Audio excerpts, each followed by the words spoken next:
kanyang ulo. Nasa biyahe na nga pala ako. Matuloy ng mga ating gagawin at i-release ko lang to.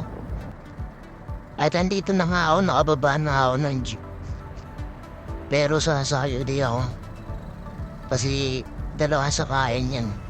At pakasakay na nga pala di ako. At dyan bibili nga pala ako ng ang demona si gusto niya daw.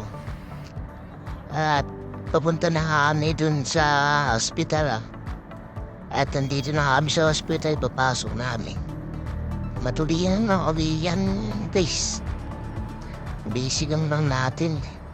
At nasa loob na kami. Yan nga pala ang kasama na kuya ko. Siya'y galing trabaho kaya tumiretso kay daddy. At dito na kami. Sa room ko nasa si daddy. Buti ngayon,